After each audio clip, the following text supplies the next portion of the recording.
Hi, this is Cass from Aussie Cass Plays, and welcome to part 23 of my Medieval Legacy Challenge. Now, as you'll know if you've watched the previous part, we ended on a little bit of a cliffhanger. If you haven't watched the previous part, I would suggest going back and doing it now before you continue with this one, because obviously this is a little bit spoilerific for the previous part. So, just to catch you guys up on what we've missed, Zachary and Olivia and the family had woken up in the morning of David's birthday, which it still is, and discovered that Oliver was missing. It was unclear if he'd slept in his bed. They found his sheet music on the ground out where he'd been practicing violin the night before. They don't have evidence that vampires were involved, but they have some very strong suspicions because Teresa has been hanging around. She does apparently have a grudge against Olivia's father, so that'd be Oliver's granddad.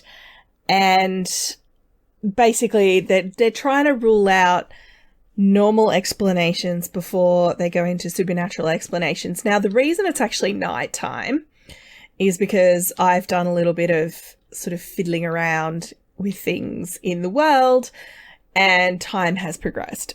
But these guys spent the day, they searched the farm, they went down, they kind of, searched around the base of the cliffs in case Oliver had fallen. They've run down to the village to see if he was perhaps down there, gone shopping or whatever. And they have now come, it's just Zachary and David, they have now come to see Jewel. So we're going to come in and say, hello. Why is Olivia running around? Honey, you are meant to be at home, barricaded in the house. Go home. They're meant to be at home. Oh, look, he's crying. He's like, have you heard? And she's like, yeah, I've heard. Your brother's gone missing. And he's like, yeah. Have you seen her? Is there any chance that he's been spotted here? I don't know why he's the one talking to Marcy, but that's fine. And Zachary, since you've gone inside, oh, look, it's little... I did rename him Grayson. He's not Braylon anymore. He's Grayson. So he's going to go looking for Jewel. So I think she was around somewhere. I don't know where she's gone. We're here. Actually, oh, look, he's rocked up too. So maybe Jared and Jonathan were out helping search and they've both just come here. So Zachary's going to talk to Jared and be like, hey, look, we're really here to see Jewel. We were hoping that she might have seen Oliver. We're not mad at him if the two of them have run off and done something inappropriate. We're not mad about it or anything. We just want our son to come home. And Jared's like, look, I haven't seen him around, but Jewel is around somewhere. I'll form a group with Jewel, see she's around, and then I'm going to say sit together and hopefully she'll show up. Oh, here she comes. Okay, so Jewel's finally shown up. I'm going to have these two come out here to talk. They're not going far from the house because obviously we are very worried about vampires at the moment, and frankly, quite justifiably so. So he's going to complain and basically say, look, I'm sure you've heard Oliver's gone missing. Obviously she has heard. She does look quite worried. She's like, look, I haven't seen him, David. And it's David's birthday. I'm sorry, David. You know that I would tell you if I had seen him. Like, I've got no reason to hide it. I love him. I'm worried about him too. And he's like, are you sure you guys didn't, get into some kind of shenanigans or whatever? Shenanigans, good word for it. And she's like, that's really offensive, David. I mean, I would tell you if I knew anything. And no, we haven't. Thank you very much. And now, of course, Jared's come out because he's heard them getting snippy at each other. He's like, it's all right, Jewel, I believe you. I know you haven't, done anything inappropriate with Oliver, and it's not relevant. Honestly, I wouldn't care at the moment. We just want to get your betrothed back. So wherever he's gone, we don't know. He's not here. And David's like, look, I'm sorry. I was just actually really hoping you might have seen him, and I'm scared. I'm really worried about him. And poor Jewel is like, yeah, I'm worried too. Jared is saying to David, look, I appreciate you're upset I am too. I've known Oliver his whole life. You know, obviously our families are very close. If we hear anything, we'll let you know. Okay? And Jill's like, look, I promise. Now, Jared, at this point, and I can't control him, but he's going to tell Jill and David, don't you guys be getting any ideas of running off and looking for Oliver yourselves. Because if he is, you know, and she's like, ugh, Dad, and has stormed off. But Jared's basically saying, look, if he is with vampires, if he has been taken by vampires, then you guys could get yourselves killed. I am trusting you, David, as the older and more responsible one, to not drag my daughter into something involving vampires, okay? You know, our families are close and I trust you guys, but I don't want us caught up in that kind of bad news. And David's basically saying, yeah, look, I don't want you guys caught up in it either. You've obviously got a little baby in the house and I care about Jewel as well. You know, I know she's betrothed to my brother, but I do care about her. I don't want her getting in trouble. And he's like, Jared's saying, look, you know what Jill's like. She is a very hot-headed girl. Don't give her ideas. And David's thinking to himself, well, you just gave her the idea by telling her not to do it. But anyway, I'm going to send these guys home. And we're actually going to age up poor David because, look, he's like, dude, don't be looking at me like that. Don't be rolling your eyes at me. So I'm going to send these guys home because it is late. He's very tired. I may just have David blow out a cake in the morning and then they'll have to move on to the kind of next phase of the search for Oliver. Right, you guys, it's lunchtime the next day because poor David slept in a lot. Also, it's spring equinox and I actually forgot to say the kids had to stay home, so all their phones are flashing. Sorry about that. Now, it is spring equinox, which means we give flowers and we have a romantic spirit. It's basically Love Day minus the go on a date thing, but you know, we've obviously got other things on our mind, but I'm going to have David just come in here. He's just woken up, gone to the bathroom. I'm actually going to have him come in here and blow out the candles. And we're going to get her to come in as well. Have we got everyone? 1, 2, 3. Who are we missing? Oh, who's that? Madeline Stone. She's cute. I actually thought that she was Andrea because she wears quite similar clothes. All right, Isabella's outside just doing a load of washing, so she's going to hang that on the clothesline just because, you know, the washing is piling up and chores have to be done. Poor David's having a terrible birthday because his brother's missing. It's effectively Love Day and everything is about Oliver at the moment and not about David when he wanted it to be. I mean, we could go with active. He's self-assured, loves the outdoors and is a freelance botanist aspiration, but I think active would suit him. So he is now a young adult. Welcome to young adulthood, David. I'm sorry. It's all a bit rubbish. Have a bit of cake. So I'm going to say call to meal. Except I think Andrea, I'm going to get her to come out here and introduce herself to this little one. She's going to do a friendly introduction. And the garden is being ignored today, which is terrible. But obviously we have other things on our mind. Oh, she's angry.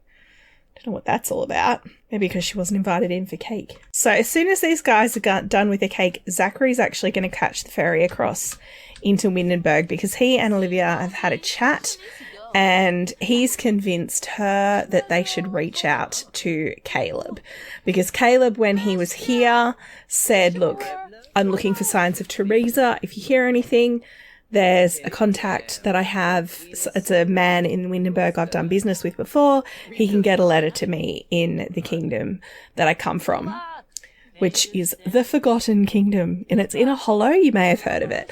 So Zachary's basically planning on getting dressed and heading over there. So I don't actually have a dresser in this house, which is quite funny. Oh, is that a dresser?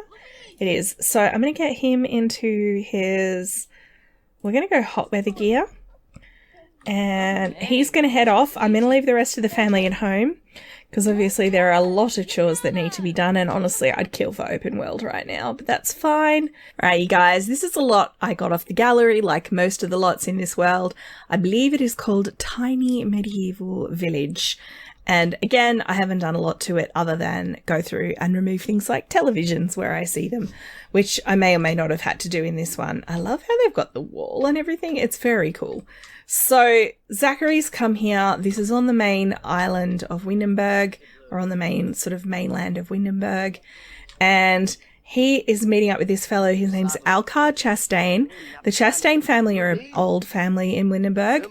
They're like upper merchant, lower nobility class. So Zachary's kind of, with his tattoos and his clear farmer wear, is, you know, he's a little bit out of his league here in terms of social class.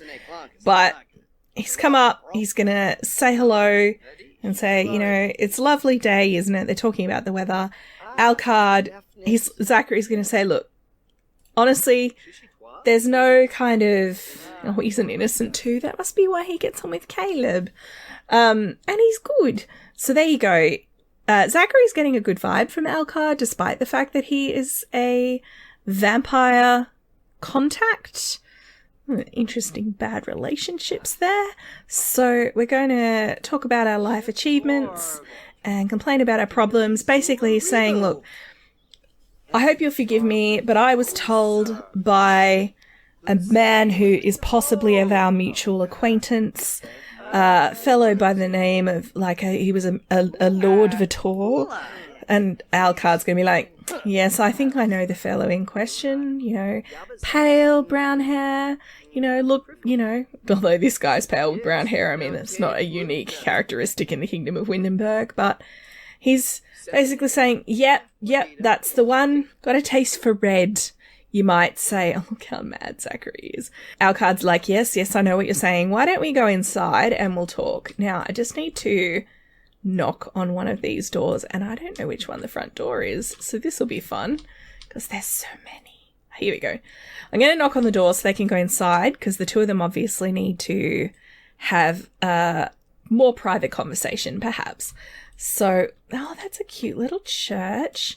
I do like to talk about vampires in a church, so why don't we go in here and I will add Alcard to a group so he'll come in and sit.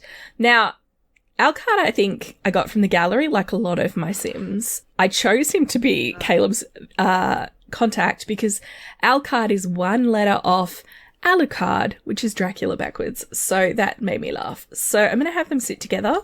Caleb came past. He said you had a way to get a letter to him. And Alcard saying, look, we've done business before. There are obviously trade goods that you can get in Windenburg that you can't get in the Forgotten Kingdom. And there are trade goods you can get there that you can't get here. They have, you know, certain mushrooms and whatever. Zachary's going to cut him off and say, look, I don't really care about your trade goods. I'm sorry, but I don't. My son's gone missing. I think it could be a vampire that may be responsible for it. So I'm hoping to get a letter to Caleb and basically, you know, hoping that he can help us out. So, oh, Zachary's feeling embarrassed because he was rude. I mean, you know, so he's going to basically offer to pay. So we're going to give a gift of simoleons.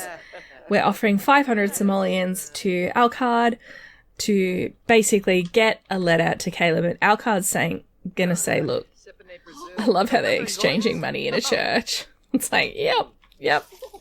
You know, that's what we do here. So, yeah, he's basically saying, look, I can get the letter.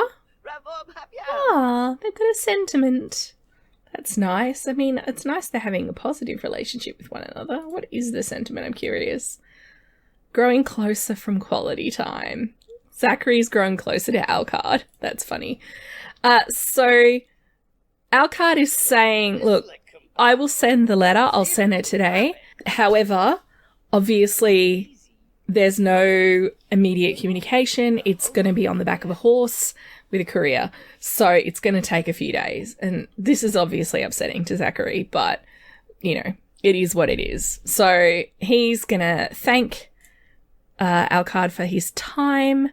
We'll talk about money, I guess. And I actually want to say goodbye. Except he's leaving. So I guess our business is done here.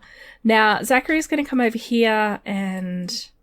No, I actually just wanted him to view something. so that it was like a moment of contemplation. But there's nothing here that I can view. So there you go. I guess I'll leave it at that. Well, I mean, he seems to be having a moment of contemplation on his own, really, doesn't he? I am going to send him home, but he's going to go past the marketplace on the way home. Zachary's come home. Everyone's very busy in the garden, kind of running around doing the chores and things that have been let slip a little bit the last couple of days. I've just come in here, got him to come in here and help as well, just because, you know, it is going to be dark soon. It's Friday evening. And we all would like to be inside when the sun sets. So it is getting closer to the horizon, and we're obviously keen for all of us to be inside. I think we're pretty much done though. She's over here looking after the crickets, and poor David is standing inside feeling very, very sad. He did make shish kebabs for dinner though, which bless him for not burning the house down, honestly. Can I get you to put that away? And we're going to clean that up. And I guess then call to meal. So I guess this is kind of David's birthday dinner. Not really, though. Everyone's feeling a bit sad and stressed. Zachary's going to kind of back brief the family. Come inside, Andrea. Zachary's going to back brief the family and say, look, I'm reaching out to some people who may be able to help us. And I'm hoping that they can kind of put us in contact with the people who may be responsible for Oliver's disappearance.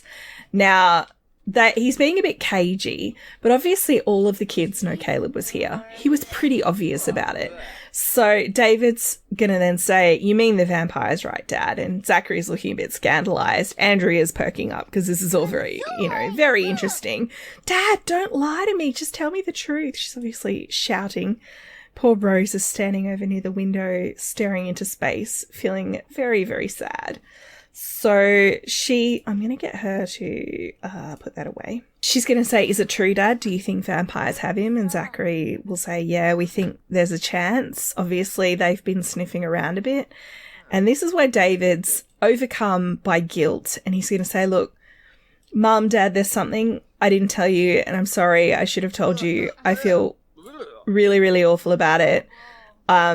And I should have said something sooner, and I didn't, and I feel terrible. And Olivia's sort of like, it's okay, honey, stop talking. What are you talking about? And he's going to say, I saw Oliver years ago now talking. Remember that time that you came out and I was yelling at that blonde vampire? And Olivia will say, yeah. She'll say, and David's reply to that is, well, the reason I was yelling at her was because I came out and she was talking to Oliver. He was out playing the violin and she came, and I think maybe he seemed to think she liked his playing, and he didn't want me to tell you guys because he thought he would get in trouble and he didn't want to upset you, but I did see her talking to him, so maybe that had something to do with it. If anything, this kind of confirms the theory that they already had. It's like, Mum, I just want to feel love. Bless them. David's come clean and said, look, maybe I should have said something. I'm really, really sorry. Obviously he should have, but he had no way to know that it would go like this. So, you know, they're reassuring him. It's not that he did the wrong thing, but next time, anything involving vampires, never ever keep secrets. So does anyone else have anything they want to share? And all the girls are like, no, we haven't talked to any vampires. And okay, well, you know, don't. What I'm going to do is have these guys take care of their needs and go to bed because it is getting quite late. There is one more thing that I think they can do, or specifically David can do. He's got an idea of one more person he can talk to, but he's going to try that in the morning. In the meantime, the letter that Zachary wrote is already on its way. Oh, David just gained a sentiment for growing closer to Olivia. That's lovely.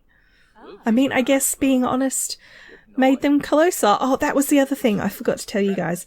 David bought each of the girls a rose. So I'm going to have him give a gift, a spring equinox gift of a rose for each of the ladies in the family. Can he give a spring equinox gift to her? Hopefully this will work queued. It may not work. I may have to do them one at a time. And then I was thinking I could have them basically trade roses, and then I'll plant them all in the garden. So, because we don't have any roses growing yet, and it would be nice if we did. Okay, this is the last thing we're going to do in this part, because I have a feeling it's getting pretty long. Oi, this is Alana. You may remember her from the time... Why is she angry? When they went to... Well, like when I had David and Rose go to the teen hangout. So Alana and David met then, and he discovered that her dad is Sir Edison. He is one of the royal... Like, he's a member of the Royal Guard. He's not a senior member of the Royal Guard. They moved to Windenburg fairly recently. It was after the death of Sir Leon, and there was a vacancy. So he, Edison and Alana moved to Windenburg. Now, the reason David wants to talk to her is he knows that the knights have kind of been blowing them off, like the family off, with their concern about vampires. We've obviously talked to a few different knights now. I think we've talked to not Leon, not Edison, the other guy with the dark hair, whose name I've forgotten. But, you know, Olivia's talked to him, Zachary's talked to Edison. Neither of them kind of have gotten anywhere. So he wants to see what Alana thinks of the whole thing. And, you know, it's almost Zachary's birthday too. Oh my god, he'll be an elder. Oh my god. So he's basically saying, look, my brother's gone missing, and taxes are due, by the way. My brother's gone missing. We haven't been able to kind of get anywhere with any help from the knights or anything. And I was hoping maybe you might have heard something. My parents think that it was vampires. She's like, look, I mean, Dad hasn't mentioned anything about vampires. He mentioned that there'd been some concerns, but also that the knights hadn't really, like, seen any evidence of it or anything. And David's like, well, I've seen one, I've met one. And she's like, wow, you've met a vampire? And he's like, yeah, she was really quite ugly. Like, she had all these, like, veins on her face and stuff. It was pretty gross. Well, she's the one that we think took my brother. And Alana's like, wow, I thought vampires were meant to be all, like, cute and brooding and stuff. And he's like, well, not as far as I can tell. So he's basically talking to her to see if she's heard anything. She hasn't. But I am thinking, he's thinking negative thoughts about her. I've aged her up to be a young adult because she's around the same age as David. So I was kind of hoping that they might hit it off. But, you know, we'll see. We'll see how that goes. So he's seeing if Alana's heard anything. That was basically his primary motivation for talking to her. His secondary motivation for talking to her is he thinks she's kind of cute. So, you know, he's a young man looking for love, taking advantage of the situation because, you know, people feel sorry for him right now. I'm just saying, it's a thing. They do seem to be getting on. They're having a pleasant conversation. And I obviously am going to have to deduct a lot of tax money. I'm thinking, well, sadly we have 18,000. I say sadly because I should have spent it all yesterday and I didn't because of the whole, you know, Oliver thing. So we have to give the king 9,000, which sucks. So we're going to talk about money. I will deduct that off screen afterwards, and I'm actually going to end this part here. I guess in the next part, we've obviously got a few birthdays coming up. So it's Andrea's birthday tomorrow, and then Zachary will be an elder the day after. And somewhere in there, somewhere around about here-ish, Caleb should get the letter, because it'll take a couple of days. We'll see how that goes. I'm out of curiosity, I'm just going to have him just throw a single flirt out and we'll see how it goes. She's like talking about food and stuff, and he's like, by the way, thanks for all your help, you're really cute, you know. So she's thinking about computers, which makes me think I've failed to delete a computer somewhere on this lot. That's fine. I'm going to end this part here, you guys. If you have enjoyed, please like and subscribe, you know the drill. Don't forget to wash your hands. I will catch you next time. Thanks for watching.